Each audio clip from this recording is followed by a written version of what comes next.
आकाशवाणी दिल्ली से प्रस्तुत है कार्यक्रम स्वास्थ्य पत्रिका हमारी सेहत। स्वास्थ्य पत्रिका हमारी सेहत के साथ आपकी दोस्त शालिनी मित्तल। स्वीकार करें हमारा नमस्कार। आज के अंक में शामिल है वार्ता सकारात्मक सोच से स्वास्थ्य लाभ, भेंट वार्ता नेत्र चिकित्सा के क्षेत्र में नवीनतम तकनीक और उपलब्धियां और जानवरों के काटने पर उपचार विषय पर बातचीत।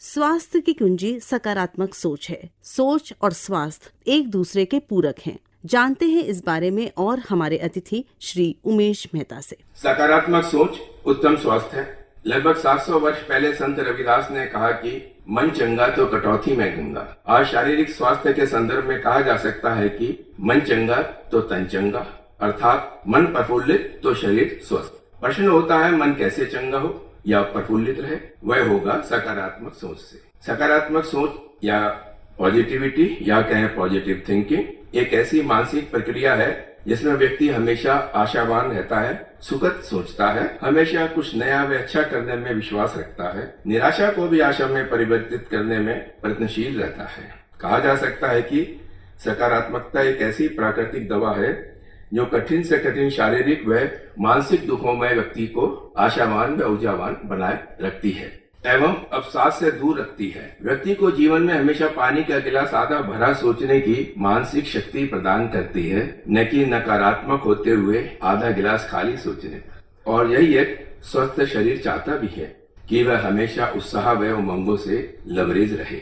किताबें बताती हैं कि सकारात्मक होते हुए जब भी बार बार असफल होने के बावजूद प्रयास किए गए तब एक न एक दिन सफलता मिली। कितने आविष्कारों, नई दवाओं, नई विधाओं के पीछे यही कहानी है। और सबसे ताजा उदाहरण तो कोविड-19 वैक्सीन का है। हिम्मत हार जाते तो जीवन हार जाता। सकारात्मक सोच हमारे मानसिक व शारीरिक स्वास्थ्य पर परोक्ष व अपरोक्ष रूप से शुभ प्रभाव डालती है और शरीर को रोगों से लड़ने के लिए अधिक प्रतिरोधक शक्ति प्रदान करती है। सकारात्मकता या पॉजिटिविटी को समझने के लिए नकारात्मकता या नेगेटिविटी को पहले जानना जरूरी है। क्या है ये नकारात्मकता? कैसे ये हमारे विचारों में पैर पसारती है तथा किस प्रकार से ये नकारात्मक सोच व्यक्ति को अत्यधिक शारीरिक व मानसिक हानि पहुंचाती है, जिसके कारण अनेक रोगों की शरीर में उत्पत्ति होती है। नकारात्मकता में मनुष्य भय से युक्त होकर बुरे विचारों का अपने आसपास घरौंदा बना लेता है। हमेशा कुछ अनहोनी की ही सोच में रहता है, जिसके फलस्वरूप उसकी प्रतिरोधात्मक क्षमता कम होने लगती है एवं यही भयग्रस्त नकारात्मक विचार शरीर में उत्पन्न करते हैं तनाव, जो स्वास्थ्य के लिए अत्यंत हानिकारक है।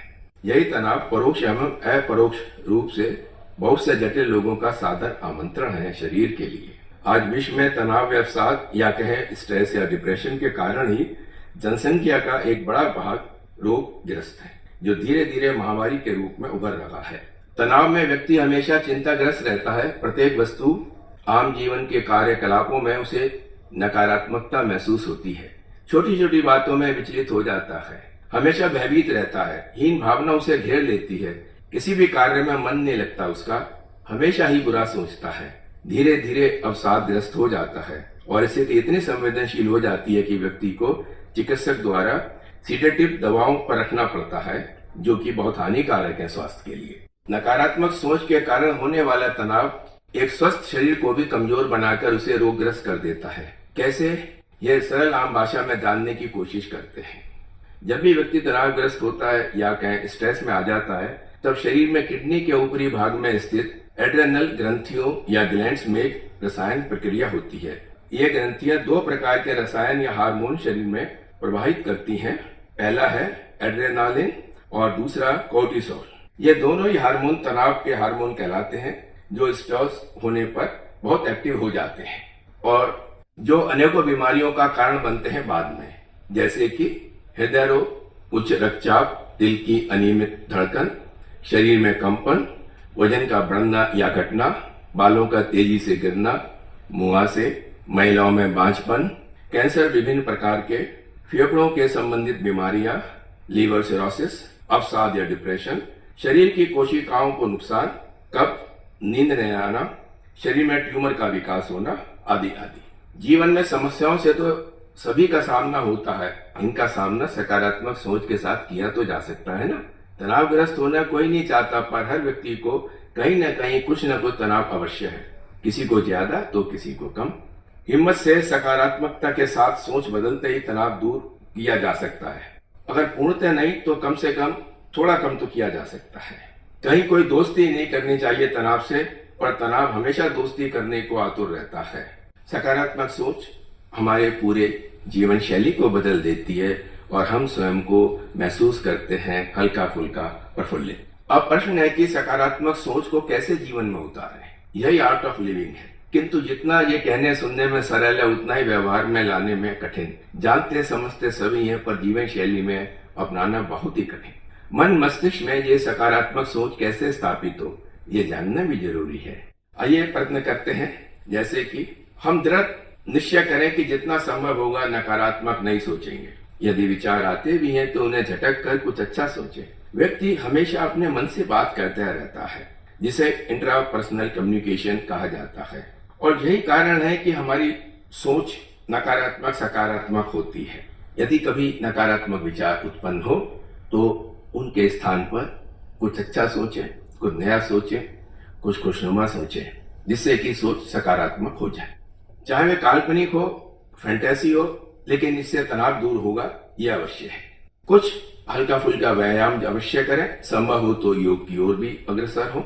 अच्छा साहित्य पढ़ें, जो आज के संदर्भ में शायद कठिन हो, कोई बात नहीं, अपने मोबाइल पर ही सकारात्मक चीजें देखें, अच्छा लगेगा। अच्छा संगीत सुने। सोलफुल म्यूजिक बहुत महत्वपूर्ण है तनाव रोकने में। मनोवैज्ञानिक एवं चिकित्सक ये मानते हैं कि म्यूजिक थेरेपी दवाओं को ज्यादा कारगर बनाती है।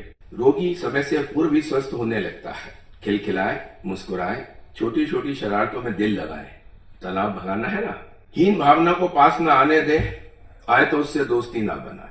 दूसरों से अपनी तुलना ना करें, सोचे जैसा भी हूं मैं ठीक हूं, नहीं तो जीवन जीना कठिन हो जाएगा। दोस्त बनाए, खूब उनसे बतियाए, पुराने सुखद क्षणों को याद करें, बाकी भूल जाए। वर्तमान में रहें, कल का पता नहीं। समस्याओं से भागे नहीं, उनका सामना करें सकारात्मकता के साथ और उनके हल खोजें। खुश रहने के नए नए तरीके ढूंढें। यदि उम्र दराज है तो बूढ़ा महसूस न करें, बूढ़ा शब्द अपनी डिक्शनरी से निकाल दें। नकारात्मक लोगों की संगत से बचें, यह बहुत आवश्यक है सकारात्मक होने के लिए। प्रकृति से प्यार करें, उसे दोस्त बनाएं। व्यर्थ में तनाव की दवाएं न खाएं, यह हानिकारक हो सकती है। तनाव से शरीर में होने वाली रासायनिक प्रक्रिया जो पूरे शरीर तक जाती है तथा नुकसान पहुंचाती है को रोकने का सबसे सुगम उपाय है सोच बदलें। जब भी नकारात्मक विचार उत्पन्न हो, तुरंत कुछ अच्छा उत्साहवर्धक सोचने की कोशिश करें। सच मानिए, फर्क महसूस होगा। हमारे विचारों का हमारे स्वास्थ्य के साथ सीधा संबंध है। जैसा सोचेंगे वैसी ही शरीर में रासायनिक प्रक्रिया होगी। अशुभ भावनाओं से भरे शब्द अशुभ प्रभाव डालते हैं तथा शुभ भावनाओं से भरे शब्द व विचार शरीर पर शुभ प्रभाव डालते हैं। हम सभी का जीवन चुनौतियों और संघर्षों से भरा पड़ा है एवं परिस्थितियां हमें निराश बना देती हैं। हम भावनात्मक रूप से कमजोर हो जाते हैं। मनोवैज्ञानिक कहते हैं कि हमारा चेतन मन एक समय में एक ही प्रकार के विचारों को पकड़ता है।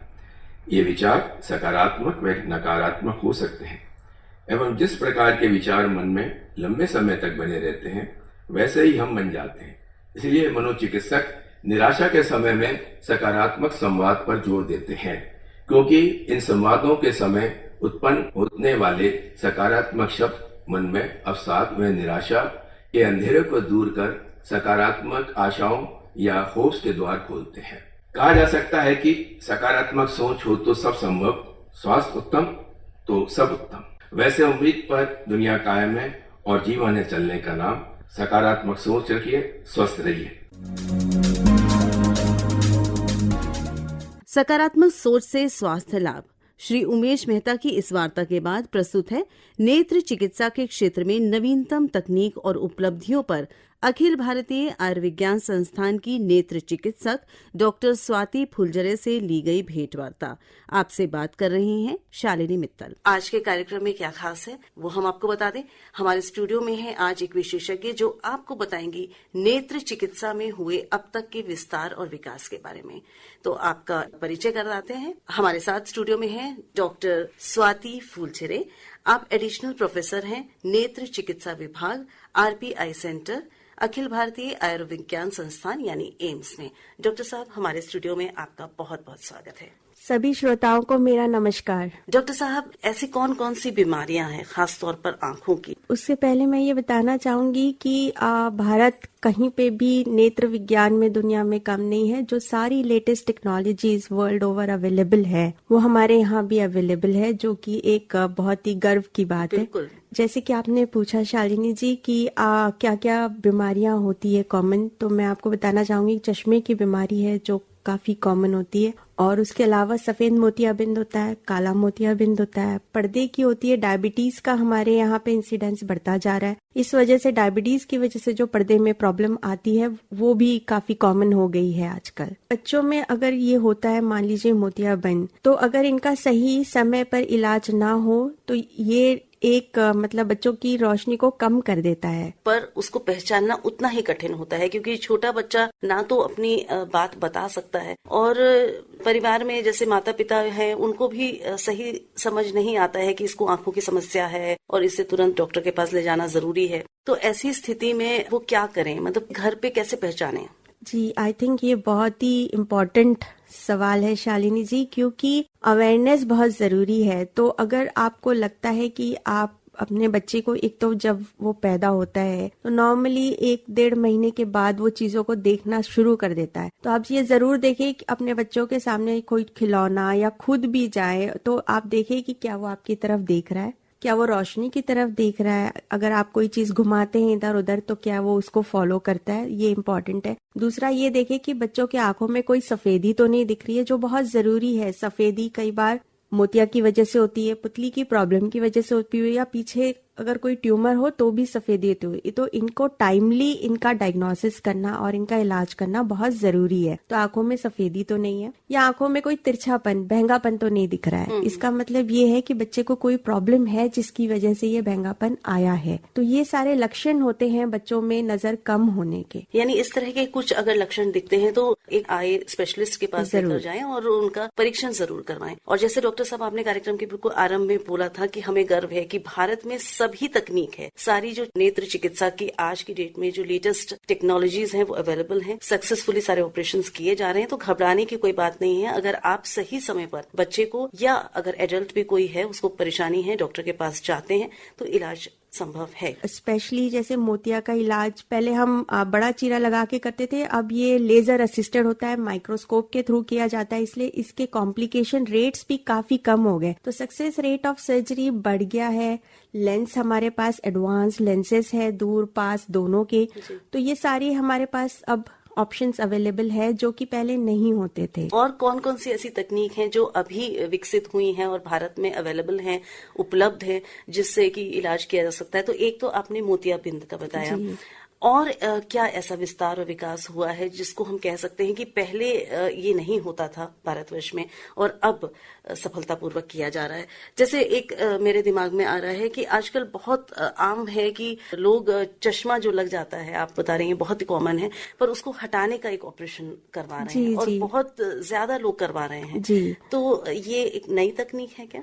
जी, ये एक नई तकनीक है। पुरानी भी तकनीक थी लेकिन उसमें उतने सक्सेसफुल नहीं होते थे। अब नई तकनीक है, लेजर असिस्टेड तकनीक है, तो रिफ्रैक्टिव सर्जरीज कहते हैं हम उसे। वो काफी सारी तकनीक आती है उसमें, कुछ लेजर से ठीक होती है, कुछ लेंस असिस्टेड होती है।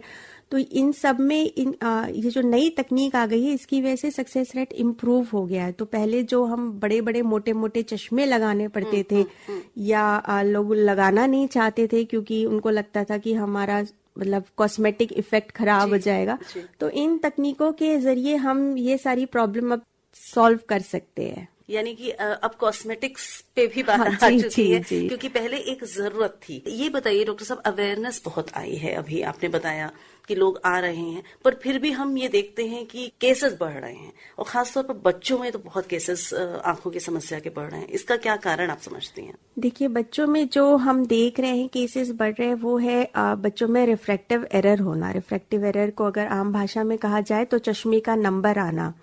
ये ज्यादातर इसलिए हो रहा है क्योंकि पिछले कुछ सालों में ये देखा जा रहा है कि बच्चों ने बाहर खेलना कम कर दिया है, स्पेशली इन अर्बन एरिया। गाँव में तो शायद अभी भी बच्चे खेलते हैं और एक्सपोज्ड है। हमारे डिजिटल स्क्रीन का जो यूज है वो बढ़ गया है, लोग मोबाइल पे ज्यादा है, लैपटॉप टैबलेट पे ज्यादा है। इसकी वजह से बच्चों में नंबर आ रहा है और वो बढ़ता जा रहा है, जिसके लिए अवेयर होना बहुत जरूरी है। और मैं कहूंगी कि माता पिता इस बात का ध्यान रखें, जितना जरूरी हो उतना ही बच्चों को एक्सपोज कराए मोबाइल और टैबलेट से। जी, बहुत मुश्किल है जैसा आपने कहा, लेकिन हाँ, कोशिश करनी जरूरी है क्योंकि ये उनकी आंखों को भी इफेक्ट कर रहा है। डॉक्टर साहब, ये बताइए कि और कौन कौन सी ऐसी तकनीक विकसित हुई हैं जिनके बारे में आप चाहेंगे कि श्रोता जाने? जी, मैं ये बताना चाहूंगी कि जैसे पहले पर्दे की भी प्रॉब्लम काफी होती थी इंडिया में, कुछ सालों पहले इलाज नहीं हो पाता था इतना ज्यादा, पर अब वो सारा हो सकता है। पर्दों की ऑपरेशन में भी काफी तकनीकी एडवांसमेंट आया है, टेक्नोलॉजी बहुत इम्प्रूव हो गई है, सक्सेस रेट इम्प्रूव हो गया है। डायबिटीज की वजह से पर्दे खराब होते हैं, उसके लिए अब लेजर्स अवेलेबल है।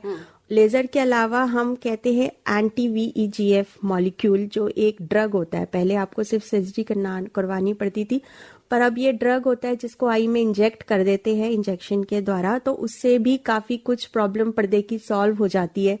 फिर ROP जैसा भी है, वो भी काफी, मतलब जो प्री मैच्योर बच्चों में देखा जाता है कि हमारी जो सर्जरीज की क्वालिटी है वो बढ़ गई है, तो इन बच्चों की भी साइट कुछ हद तक बचाई जा सकती है। डॉक्टर साहब, कॉर्निया ट्रांसप्लांट, ये बहुत हम सुनते हैं कि ऑर्गन डोनेशन करना चाहिए, तो इस तकनीक में भी कुछ सुधार आया है? बहुत ज्यादा, क्योंकि आई एम ग्लैड कि आपने ये क्वेश्चन पूछा कि इतना ज्यादा सुधार आया है कि पहले जैसे एक कॉर्निया हम एक इंसान में यूज कर पाते थे क्योंकि वो फुल थिकनेस होता था।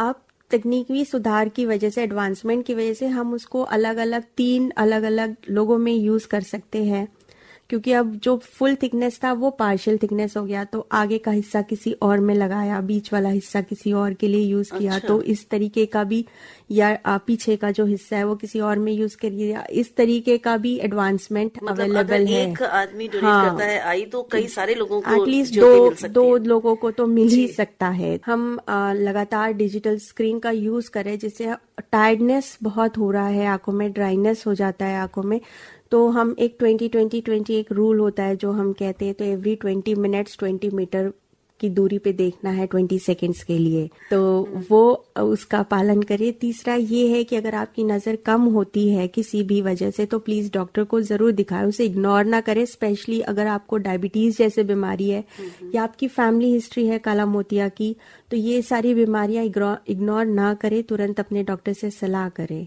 नेत्र चिकित्सा के क्षेत्र में हुए विस्तार और विकास के बारे में हमारे साथ स्टूडियो में रही डॉक्टर स्वाति फूलझरे। आप एडिशनल प्रोफेसर हैं नेत्र चिकित्सा विभाग, RPI सेंटर, एम्स में। धन्यवाद देते हैं डॉक्टर साहब आपको, धन्यवाद। आप स्टूडियो में आई। धन्यवाद शालिनी जी, और धन्यवाद श्रोताओं। नेत्र चिकित्सा के क्षेत्र में नवीनतम तकनीक और उपलब्धियां, अभी आप इस विषय पर जानकारी प्राप्त कर रहे थे अखिल भारतीय आयुर्विज्ञान संस्थान नई दिल्ली की नेत्र चिकित्सक डॉक्टर स्वाति फूलझरे से। आप सुन रहे हैं कार्यक्रम स्वास्थ्य पत्रिका हमारी सेहत। आगे सुनते हैं जानवरों के काटने पर उपचार विषय पर डॉक्टर जुगल किशोर, सफदरजंग अस्पताल के सामुदायिक चिकित्सा विभाग के विभागाध्यक्ष से ली गई ये भेंटवार्ता। भेंट करता है नीलू सूरी। जब किसी इंसान को जानवर काटता है तो कहीं न कहीं शारीरिक घाव के साथ मानसिक घाव भी दे जाता है। शारीरिक घाव तो भर ही जाते हैं, लेकिन मानसिक घाव भरने में समय लग जाता है, और वो मानसिक घाव होते हैं डर और शंका के घाव। आज हम बात करेंगे कि भयानक बीमारी क्या हो सकती है अगर कोई जानवर इंसान को काट जाए, और आज इसी विषय पर जानकारी देने के लिए हमारे साथ हैं सफदरजंग अस्पताल में कार्यरत professor, director and head of the department community medicine doctor Jugal Kishore. Doctor साहब, पहले तो बहुत बहुत स्वागत करूंगी आपका। धन्यवाद। डॉक्टर साहब, जानवरों की बात करें तो अगर सिटी में जैसे दिल्ली जैसे शहर की बात करें, तो आपके अनुभव से कौन से ऐसे जानवर हैं जिनके काटने से हमें सचेत रहना चाहिए? जो एनिमल बाइट है, या कहना चाहिए जानवरों के काटने काटने में सबसे कॉमन जो बाइट है वो हमारा डॉग बाइट है, या कुत्ते के काटने का बाइट सबसे ज्यादा है। कुत्ता और बिल्ली दोनों मिला लें तो 97% बाइट होते हैं। बाकी जो 2% होते हैं उसमें हमारे वाइल्ड एनिमल आते हैं, या फिर आप जंगल में गए तो वहां पर कुछ ऐसे जानवर हैं जिनके संपर्क में आए और उन्होंने काटा। जो हमारे घरों के अंदर होते हैं उसमें जैसे कि चूहा है या बर्ड्स हैं या फिर हम स्क्वेरल्स होते हैं, इन पे भी काफी रहता है। लेकिन बड़ी अच्छी बात है कि हमारे देश में बहुत तेजी से इसको नियंत्रण में करने के लिए जो गवर्नमेंट के और अदरवाइज बहुत सारे ऐसे प्रोग्राम चल रहे हैं, और एक जो नेशनल प्रोग्राम है रेबीज का वो चल रहा है, उसमें सभी को टीका लगता है। उसके हिसाब से हम कहेंगे कि काफी नियंत्रण में। डॉक्टर साहब, आपने अभी एक चीज का जिक्र किया कि रेबीज हो सकता है और उससे अक्सर देखा गया कि मौत भी हो जाती है। तो कैसे ये पहचाने कि ये जो है हमारे लिए एक भयानक स्थिति बन सकती है आने वाले समय में, और क्या हम सचेत हो जाए कि नहीं अब तो डॉक्टर के पास आना जरूरी है? पहले मैं अगर प्राथमिक उपचार की बात करूं, फर्स्ट एड की बात, खून निकल रहा है तो कैसे करें, और छोटी चोट के लिए क्या किया? इसमें WHO ने बड़ा क्लियरली क्लासिफिकेशन किया हुआ है कि अगर कोई भी जानवर जो वाइल्ड है उसके आप संपर्क में आते हैं तो वो एक तरह का खतरा बन जाता है आपका। उसने आपको लीक किया, या हमारे जो सड़कों पे कुत्ते होते हैं अगर उसने कोई लिकिंग या स्क्रैच किया या बाइट किया तो उनका कैटेगरी किया है। इंटैक्ट जो स्किन होती है, हमारी जो स्किन है उस पर रेबीज के वायरस अगर लगे तो वो अंदर नहीं घुसते, उसके लिए स्क्रैच होना चाहिए या बाइट होना चाहिए। तो अगर वो सिर्फ लीक करता है तो हम कैटेगरी 1 कहते हैं। उस केस में भी हम उसका इलाज करेंगे। इलाज में ये आता है कि उसको अच्छे से धोना है ना, तो ये सबसे पहला काम है। और जो तीनों कैटेगरी है, 3 कैटेगरी इसमें डिवाइड की है, तो कैटेगरी 1 के अंदर भी उसको पानी से और साबुन से उस जगह को बहुत अच्छे से धोना है। उसके बाद में कुछ नहीं करना है अगर आपकी स्किन बिल्कुल ठीक है। अगर स्किन के अंदर जैसे आपके मुंह के अंदर या आंख के अंदर जो म्यूकस मेम्ब्रेन होती है, अगर वहां पर उसका लीक हो जाता है तो डेफिनेटली वो कैटेगरी 2 हो जाता है। या कोई स्क्रैच हुआ है, सिंपल स्क्रैच हुआ है, तब भी वो कैटेगरी 2 हो जाता है। कैटेगरी 3 में वो आते हैं जिसमें खून निकलना शुरू हो जाए या फिर वो बहुत ज्यादा डीप काट ले, उसको हम कैटेगरी 3 में डालते हैं। कैटेगरी 3 में वो भी लोग आते हैं जिनको इम्यूनो कॉम्प्रोमाइज लोग हैं, जैसे कि जिसको एड्स है या कोई बहुत दिनों से कोई कॉर्टिकोस्टेरॉइड दवाएं चल रही हैं, तो कैटेगरी 2 वाले लोग भी उसके कैटेगरी 3 में बन जाते हैं क्योंकि उसमें खतरा हमेशा बना रहता है। तो कैटेगरी 3 का जो इलाज है वो डिफरेंट है, कैटेगरी 1 का अलग है और कैटेगरी 2 का अलग है। डॉक्टर साहब, अगर इंजेक्शन की बात करें, आपने कहा इलाज सबके अलग है, अगर खरोंच लगी है तो क्या उसमें इंजेक्शन लगेंगे? या ये बहुत अच्छा प्रश्न है। इसमें जो कैटेगरी 2 है, कैटेगरी 1 का बताया कि आपको सिंपल वॉश करना है, पानी और साबुन से वॉश करना है। कैटेगरी 2 और 3 के अंदर भी आपको सबसे पहला जो काम करना है, घर पे ही काम करना है कि सभी लोगों को जब भी इस तरह का कोई बाइट हो तो आपको पानी और साबुन से उसको 15 मिनट तक धोना है। उसके बाद में फिर उसके ऊपर हम बीटाडीन या अल्कोहल लगाते हैं, या आप वोकाडीन है या आयोडीन का कोई हुआ है, वो एंटीसेप्टिक होता है जो एंटीवायरल भी होता है, उससे वायरस मर जाते हैं। और ये भी है कि अगर वो वुंड काफी बड़ा है तो हम कभी भी उसको क्लोज नहीं करते। तो ये उस कंडीशन में आपको डेफिनेटली डॉक्टर के पास जाना है। कैटेगरी 2 में और 3 में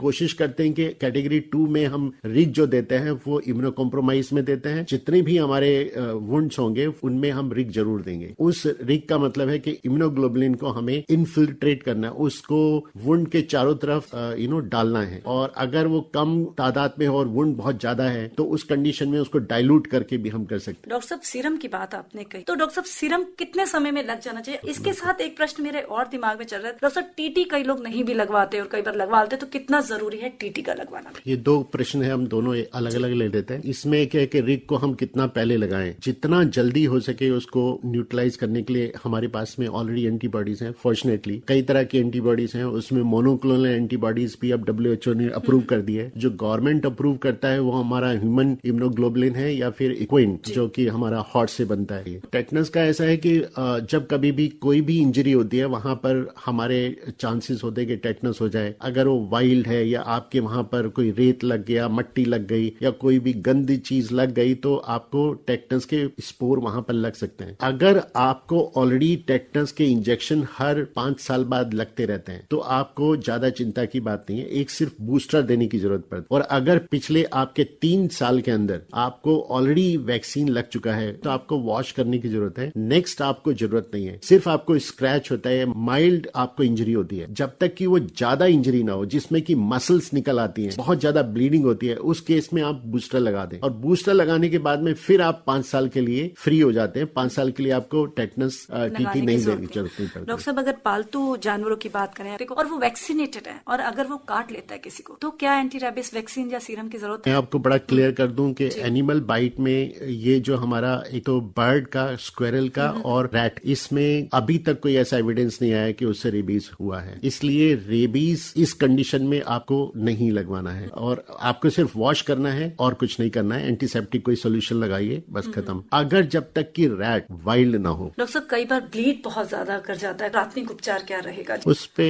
ब्लीडिंग कहीं से भी होती है तो हम जैसे फर्स्ट एड होता है, हम उसको प्रेशर पॉइंट होते हैं, हम प्रेशर पॉइंट से उसको दबाने की कोशिश करते हैं। जब वो हॉस्पिटल जाएगा तो उसको वॉश करके और वो फिर कोशिश करेंगे कि ओपन सुचर बोलते हैं कि उसमें हम उसको बिल्कुल बंद नहीं करते बल्कि ब्लीडिंग्स को रोक के और फिर एक ओपन सुचर लगा देते हैं। क्योंकि रेबीज के अंदर हमें कभी भी मसल्स को या फिर स्किन को बिल्कुल टाइटली बाइंड नहीं करना चाहिए। इसलिए किसी भी तरह की बैंडेज, किसी भी तरह की पट्टियां उसमें अलाउड नहीं होती। उसको जितना ओपन रखा जाए उतना अच्छा है। डॉक्टर साहब, ये तो हुई पालतू जानवरों की बात। अक्सर देखा गया जो गली के कुत्ते अगर काट लेते हैं या कोई बिल्ली काट लेती है और उनके मुंह से भी पानी आ रहा होता है और कुछ इस तरह से उसकी हालत ऐसी होती है सीरियस, जैसे थोड़े दिन बाद वो मर भी जाता है, ऐसे केस में कितना सतर्क रहना चाहिए? एक तो ये कि अगर कोई भी कुत्ता इस तरह से या कोई बिल्ली या कोई भी जानवर इस तरह से बिहेव करता है कि वो एबनॉर्मल बिहेवियर होता है, वो घबराया हुआ है, कोशिश करता, अनप्रोवोक्ड बाइट करने की कोशिश करता है, तो हमें मान लेना चाहिए कि ये डेंजर है और उससे तो डेफिनेटली अवॉइड करना है हमें। अगर वो काट लेता है तो हम मान के चलते हैं कि रेबीज होगा, तो इसलिए हमें पोस्ट रेबीज वैक्सीनेशन जैसे बताया कैटेगरी 1, 2, 3 लगाना ही लगाना है। लेकिन जो घर के कुत्ते काटते हैं उसमें अगर उसने वैक्सीन लगवाया हुआ है तो ये देखा गया कि वैक्सीन लगे हुए कुत्तों के अंदर भी जो हमारे पालतू होते हैं उसमें भी चांसेस होते हैं हमारे कि उसको रेबीज हो सकता है, इसलिए हमारे को वैक्सीन लगवाना होता है। ये जरूर करना चाहिए कि उस कुत्ते को हम ऑब्जर्व करते हैं, हमारे घर में है या आसपास में तो हमें पता है, तो हम देखते हैं कि जिसमें भी कभी सिम्टम शुरू हो जाते हैं, जैसे आपने बताया कि राल गिल रही है या फिर वो पागल सा घूम रहा है, तो ये देखा गया कि विद इन 8 डेज